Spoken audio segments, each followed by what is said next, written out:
మరి దీన్ని సరిచేయాలని గతంలో మాదిరిగా చెరువులు ప్రభుత్వ భూములు కబ్జాకు గురైన వాటిని అన్నిటి కూడా మళ్ళా చెరువులని రీజనరేట్ చేయాలనే ఒక సదుద్దేశంతో ఇవాళ గౌరవ ముఖ్యమంత్రి గారు హైడ్రాను ఏర్పాటు చేయడం జరిగింది.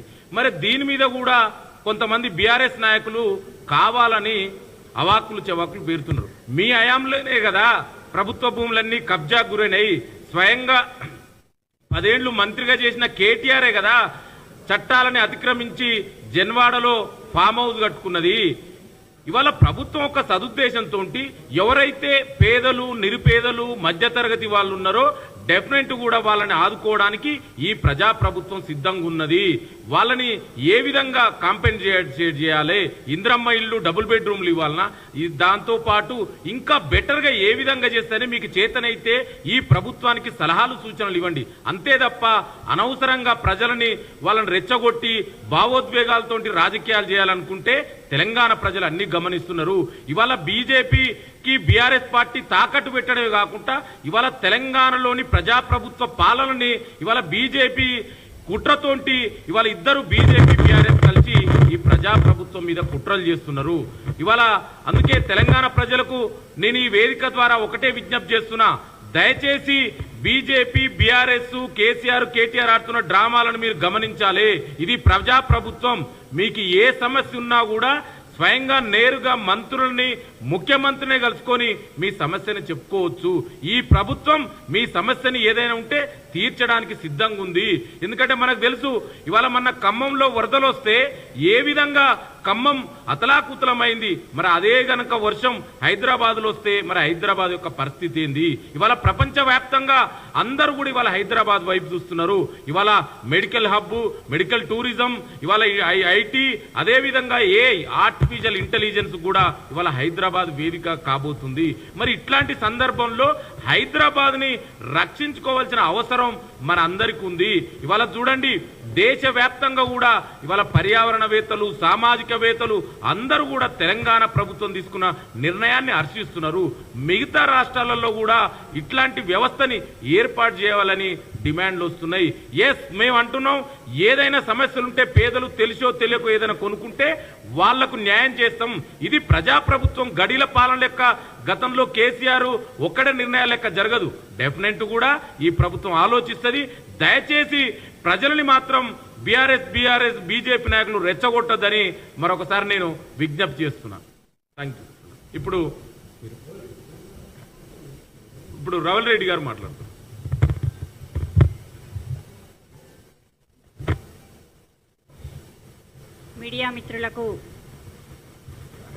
మీడియా మిత్రులకు నమస్కారం. ఈరోజు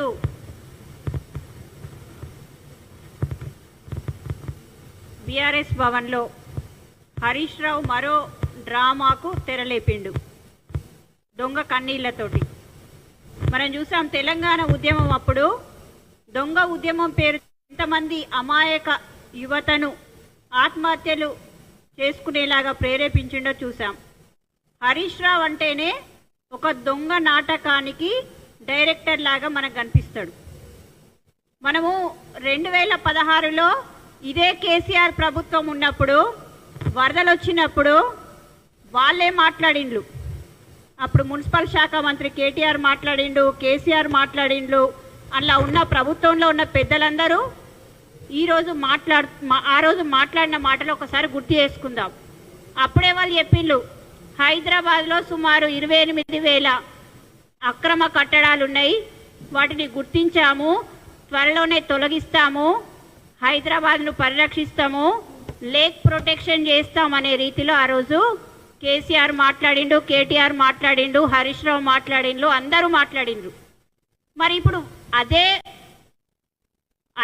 అప్పుడు అధికార పక్షంలో ఉన్న వాళ్ళు ఇప్పుడు ప్రధాన ప్రతిపక్షంలోకి రాగానే వాళ్ళ వర్షన్ మారిపోతుందా అని ప్రశ్నిస్తున్నాం.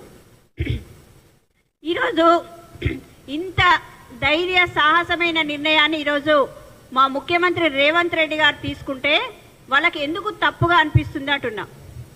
వరదలు వచ్చినప్పుడు వాళ్ళే పరామర్శిస్తారు, వాళ్ళే వస్తారు, ఇట్లాంటివి భవిష్యత్తులో జరగకుండా చూస్తాము, అక్రమ కట్టడాలు ఏమున్నా తీసేస్తాము, నగరాన్ని సుందరీకరణ చేస్తామని చెప్పిండ్రు. మరి ఈరోజు వరదలు రాకముందే రేవంత్ రెడ్డి గారు ఒక అడుగు ధైర్యంగా ముందుకేసి అక్రమ కట్టడాలను తొలగిస్తే వీళ్ళకు వచ్చిన నొప్పేంటని ప్రశ్నిస్తున్నాం. ఈరోజు హైడ్రా వేరు, మూసీ రివర్ ప్రొటెక్షన్ వేరు. మూసీ రివర్ సుందరీకరణ వేరు, హైడ్రా వేరు. హైడ్రా అంటే చెరువు సమీపంలో బఫర్ జోన్లో కట్టిన వాటిని తొలగించినాం. ఈరోజు మూసీ రివర్ ఏరియాలలో తొలగించిన ఇండ్లను వాళ్ళు ఏదైతే ఖాళీ చేసిన మరుక్షణమే వాళ్ళకు ఒక టోకెన్ నెంబర్ ఇచ్చి ఈరోజు డబల్ బెడ్రూమ్ హౌస్కు ఎంత సంబరంగా సాగనంపుతున్నామో ఒకసారి వాళ్ళు గమనించాల్సిన అవసరం ఉంది. ఈరోజు కేసీఆర్ గారికి, కేటీఆర్ గారికి, హరీష్ రావు గారికి ఒకటే ప్రశ్నిస్తున్నాం. మీరు ఈ అక్రమ కట్టడాలను తొలగించడాన్ని మీరు వ్యతిరేకిస్తున్నారా? ఆక్రమణదారులకు వత్తా పలుకుతున్నారా? మూసీ సుందరీకరణ అని అనేక సార్లు చెప్పిండ్రు కదా, మూసీ సుందరీకరణ చేయొద్దా? ఏంటి మీ పార్టీ స్టాండ్ అనేది ప్రశ్నిస్తున్నాము. కాబట్టి ప్రధాన ప్రతిపక్షంగా ఉన్నప్పుడు ఒళ్ళు దగ్గర పెట్టుకొని మాట్లాడాల్సిన అవసరం ఉంటుంది. అధికారంలో ఒక భాష, ప్రధాన ప్రతిపక్షంలో రాగానే వేరే భాష మాట్లాడకుండా, ప్రజలను రెచ్చగొట్టే రాజకీయాలు చేయకుండా, మీ దగ్గర ఇంతకంటే అద్భుతమైన ప్రణాళిక ఏదైనా ఉందంటే మా ముఖ్యమంత్రి గారి దగ్గరికి, మా క్యాబినెట్ మినిస్టర్ల దగ్గరికి తీసుకురండి. ఖచ్చితంగా వాటిని స్వాగతిస్తాము. ఇంతకంటే ప్రజలకు మెరుగైన ఏమైనా చేయదలుచుకుంటే మీరు సలహాలు సూచనలతో రండి. 100% ప్రభుత్వం వాటిని స్వాగతిస్తుంది, అమలు చేస్తుంది. మూసీ సుందరీకరణలో 3,000 ఇండ్లను మాత్రమే గుర్తించినాము. 15,000 ఇండ్లు రెడీగా ఉన్నాయి. కాబట్టి ఇట్లాంటి పిచ్చి పిచ్చి డ్రామాలు చేయకుండా, ప్రజలను భయభ్రాంతులకు గురి చేయకుండా ఎట్లాంటి మాటలు మాట్లాడొద్దని ఈ సందర్భంగా హరీష్ రావుకు, కేటీఆర్కు హెచ్చరిస్తున్నాం.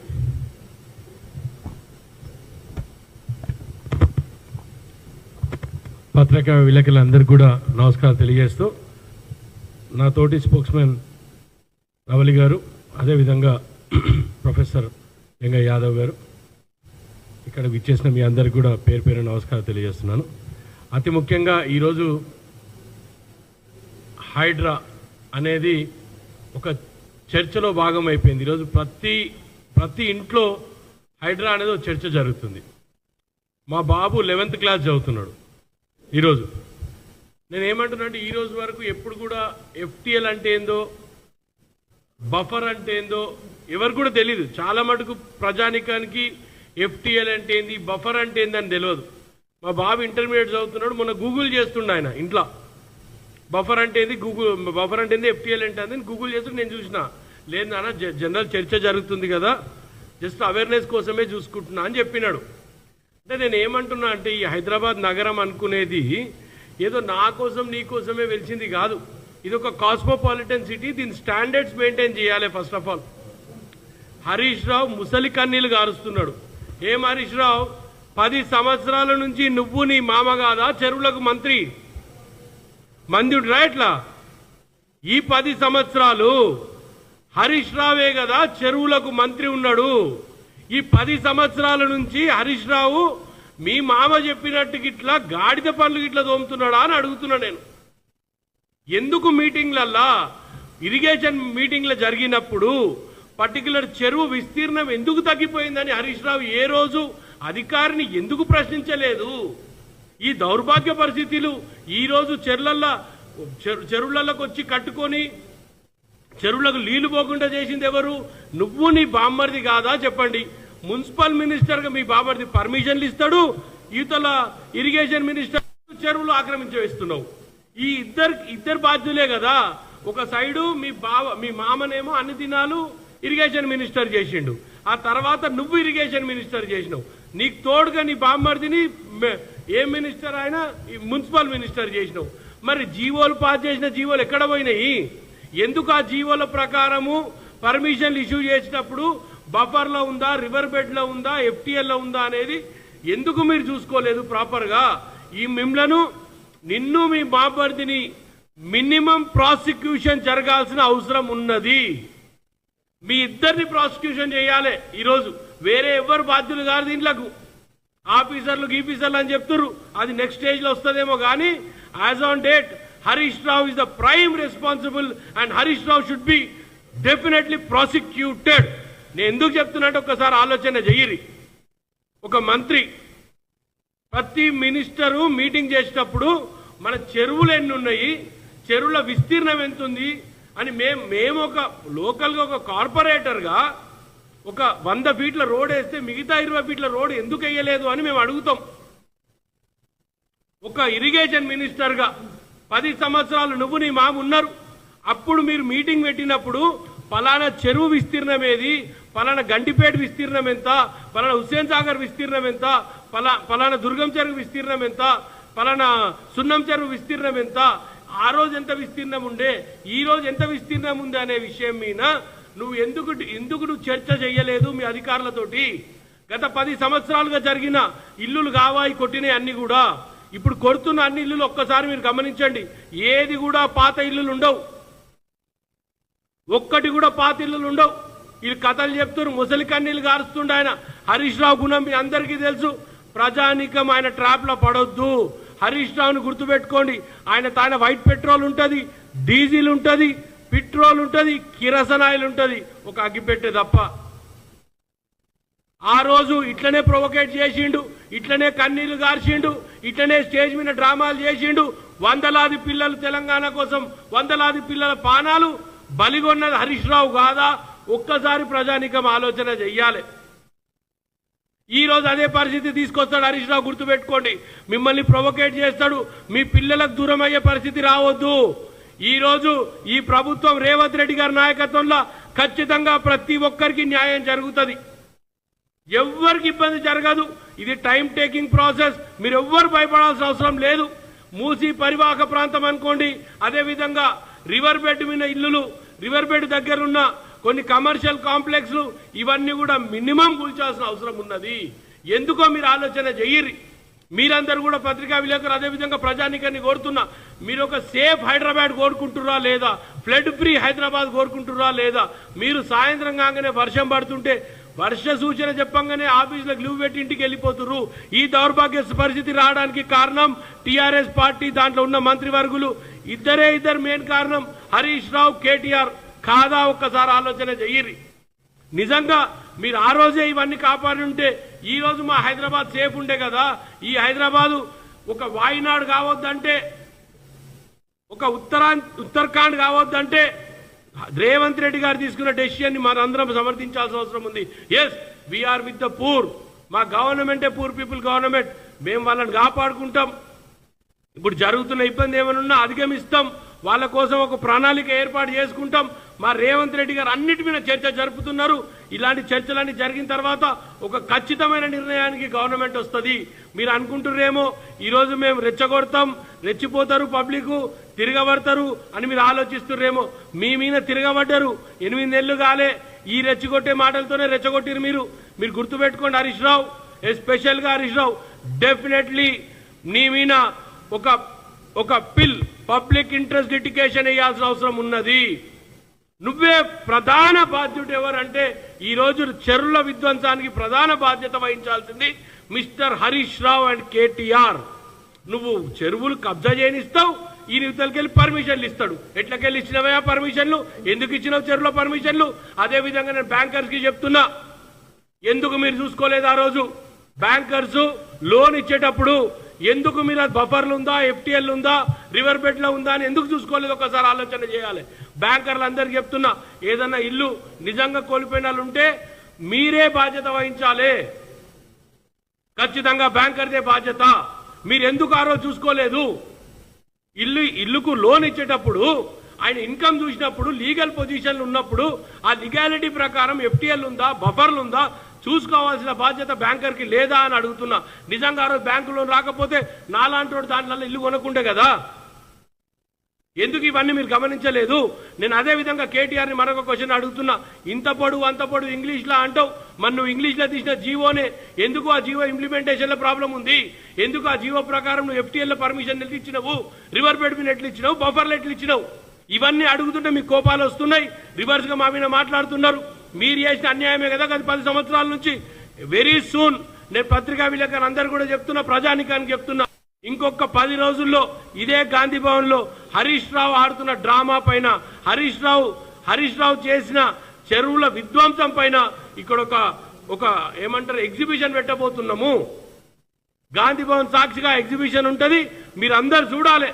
ఏ విధంగా అయితే హరీష్ రావు విధ్వంసానికి పాల్పడ్డాడో, ఏ విధంగా అయితే మట్టి పేరుతోటి చెరువుల పూడికలు తీస్తామని మట్టి పేరుతోటి మట్టి తీసి అమ్ముకున్న చరిత్ర మీది కాదా హరీష్ రావు? ఒక్కసారి ఆలోచన చెయ్యాలి.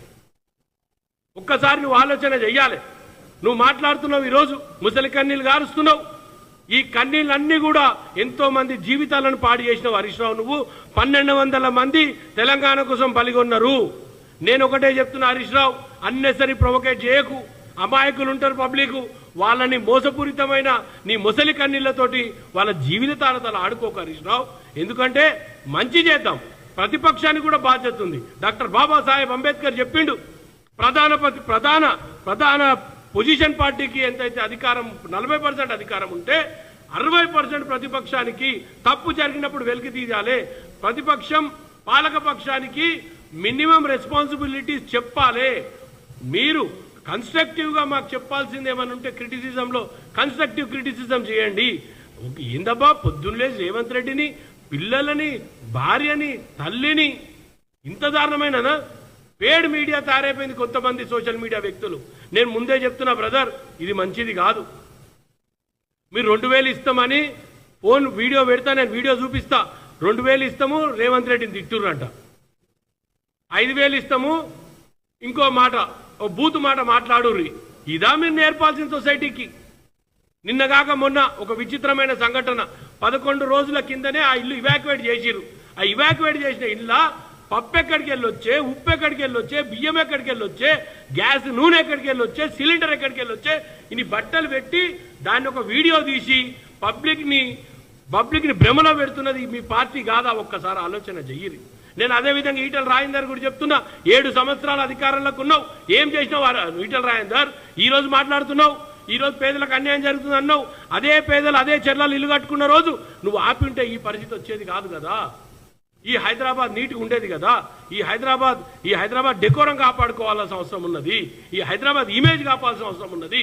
ఒక గ్రేటర్ హైదరాబాద్ ఫ్లోర్ లీడర్గా నేను ఒకటే చెప్తున్నా, పత్రికా విలేకరులందరికీ కూడా ఒక్కసారి నా ఎంబడి రండి. ఒకరోజు హైదరాబాద్లో 90 వాటర్ హార్వెస్టింగ్ పిట్లు మేము శాంక్షన్ తీసుకున్నాం. దానిలో 14 గ్రౌండింగ్ అవుతున్నాయి. ఈరోజు 14 గ్రౌండింగ్ అవుతున్నాయి. ఒక్కొక్కటి 10 లక్షల లీటర్ కెపాసిటీ తోటి నీళ్ళు, వచ్చిన నీళ్ళని దాంట్లో పడాలి. 2 లక్షల నీళ్ళకి చేరుకోగానే పంపింగ్ తోటి నియర్ బై నాలాకో, నియర్ బై చెరువుకో, నియర్ బై ఉన్న స్టామ్ వాటర్ డ్రైన్లకు వదిలాల్సిన పరిస్థితి ఏర్పడడానికి కారణం మీరు కాదా హరీష్ రావు? ఒక్కసారి ఆలోచన చెయ్యాలి. ఒక్కొక్క దానికి మినిమం కోట్ల రూపాయలు వెచ్చిస్తున్నాం. ఈరోజు మినిమం కోట్ల రూపాయలు వెచ్చిస్తున్నాం. మీకు ఫర్ ఎగ్జాంపుల్ నేను చెప్తున్నా, పివి నరసింహారావు ఎక్స్ప్రెస్ హైవే కింద పిల్లర్ నెంబర్ 254 ద్వారా ఒకటి దోవుతున్నాం. ఈడ మన సెక్రటేరియట్ కాడ ఒకటి దోవుతున్నాం, ఈనాడు ఆఫీస్ కాడ ఒకటి దోవుతున్నాం. ఇవన్నీ ఎవరి పైసలు? పబ్లిక్ పైసలు కావా? ఈ తెలంగాణలో పైసలు కావా? మీరంతా చేసిన దౌర్భాగ్య పరిస్థితికి ఈరోజు జిహెచ్ఎంసీ బాధ్యత వహిస్తూ మేము హార్వెస్టింగ్ పిట్లు కడుతున్నాం. ఏం అవసరం ఉండే? ఈరోజు ముసలి కన్నీళ్ళు కాలుస్తావా? హరీష్ రావు ఒక్కటే గుర్తుపెట్టుకో, ప్లీజ్ స్టాప్ ప్రొవోకేటింగ్. మంచిది కాదు హరీష్ రావు. ప్రజల ప్రాణాలతో చెలగాటం ఆడకు. నువ్వు చాలా విషపూరితమైన, ఎవరన్నా ఈ రాష్ట్రంలో విషపూరితమైన రాజకీయాలు చేయాలంటే ఫస్ట్ హరీష్ రావే చేస్తాడు, ఎవ్వరు చేయరు. పాపం ఎందుకనాలా కానీ ఇంత దౌర్భాగ్య పరిస్థితి ఏ రాజకీయ నాయకుడు కూడా నేను చూడలేదు. ఎప్పుడు చూడు విషయం నింపుకొని బయటకు వస్తాడు తప్ప ఒక్కడు కూడా సామాజిక స్పృహతో చేసే మంచి కాదు హరీష్ రావు. ఎనియో హరీష్ రావు, మరొక్కసారి ఈ హెచ్చరిక అనుకుంటావా, మంచి అనుకుంటావా, నీకు రిక్వెస్ట్ అనుకుంటావా? Please stop provoking. నాకు తెలుసు నీ దగ్గర పెట్రోల్ ఉంటుంది, కిరసనాయిల్ ఉంటుంది, డీజిల్ ఉంటుంది, వైట్ పెట్రోల్ ఉంటుంది, కానీ అగ్గిపెట్టె మాత్రం ఉండదు. Thank you one and all.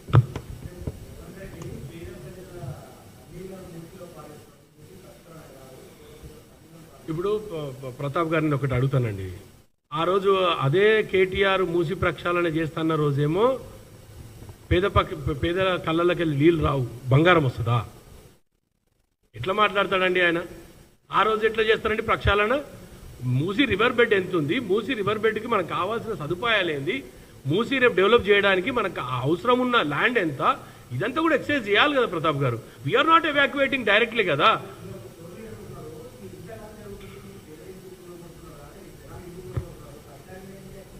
ఇప్పుడు ఈ రోజు వరకు ఏ పేదలు ఇల్లు గులగొట్టి చెప్పండి?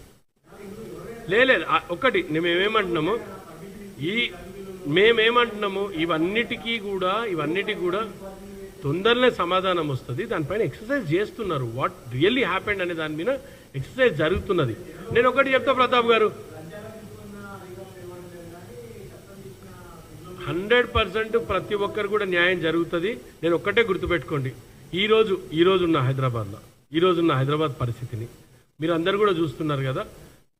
నిజంగా పేదలు ఎన్ని కూర్చురండి, నిజంగా పేదలు ఎన్ని కూర్చుని చెప్పండి హరీష్ రావు గారు. ఎందుకు ఇంత బూమరాంగ్ చేస్తున్నారు, దాన్ని ఇంత నెగిటివ్ ప్రచారం చేస్తున్నారు? ఎంతమంది పేదలు ఇల్లు కూర్చుండని చెప్పండి.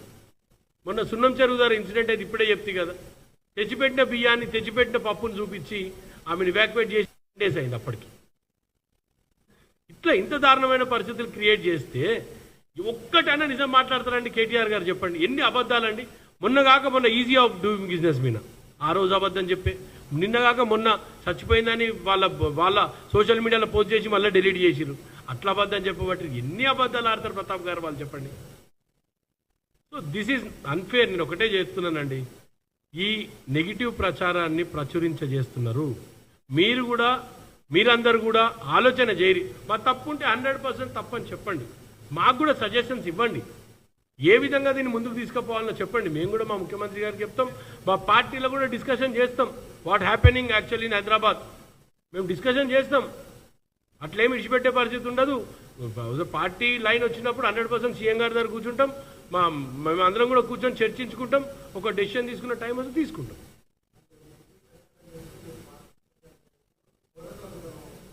నేను ఒకటే అంటే పాజిటివ్ ప్రచారం, నేను అదే నెగిటివ్ ప్రచారం ఎందుకు చేయాలి ఒకటి చెప్పండి. ఫస్ట్ ఆఫ్ ఆల్ ఒకటన్నా నిజం చెప్తున్నారండి? ఏది పాజిటివ్ కాదండి? హైదరాబాద్ సంబంధించిన కాడికి చెరువులలో కట్టినాన్ని వదిలేద్దామండి? చెప్తున్నామండి, ఎందుకు చెప్పాము? కొంచెం టైం ఇవ్వండి. మేము చెప్తున్నాము. ఈ రోజు ఎవరన్నా ధైర్యంగా చెర్ల కడతారండి? నేను డబ్బులు ఇస్తా. కడతారండి ఎవరైనా చెర్ల? ఈరోజు ధైర్యం చేస్తారా చెరువులోకి పోవడానికి?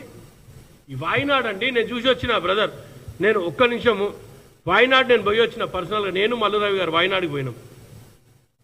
1 గంటల 30 నిమిషాలకు ఊరు ఉందండి. 1 గంటల 35 నిమిషాలకు ఊర్లో ఎవరు లేరండి. టోటల్ వాయినాడ్ నాశనం అయిపోయింది, చచ్చిపోయినారు అందరూ. ఊరు సబ్మర్జ్ అయిపోయిందండి. ఆ పరిస్థితులు రావాలన్నా హైదరాబాద్కి?